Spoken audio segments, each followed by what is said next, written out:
Carl Stewart's medical file is nearly 2 inches thick.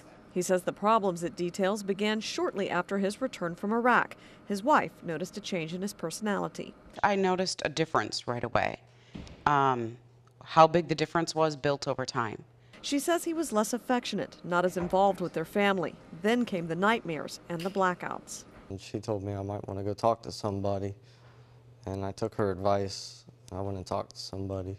He says from the start he didn't feel like he was getting the help he needed, medication and alcohol counseling, treating symptoms, but not the problem itself. He's been diagnosed with, alcohol dependence due to PTSD. So the primary is the PTSD, and we keep trying to get the secondary stuff taken care of. It's everybody else's issue, it's not mine. You know, mental health put him to his unit put him to mental health put him to WIN. You know, I mean, everybody just kept shuffling, put him in another facility.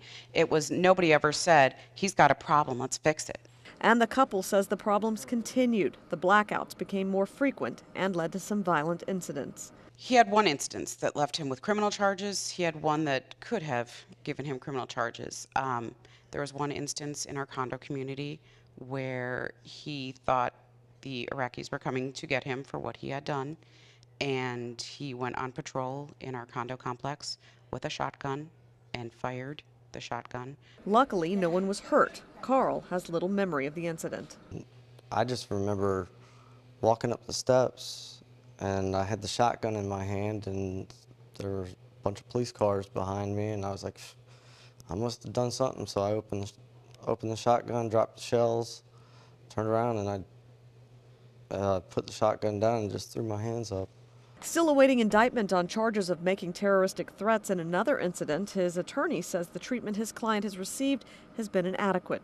That sort of treatment is fairly ineffective with someone's disability as severe as Carl's.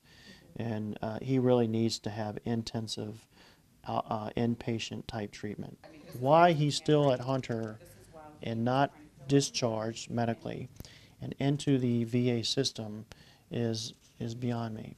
Inpatient therapy is exactly what Carl says he's been fighting for. He was offered the program once, but had to put it on hold when his newborn son had open heart surgery.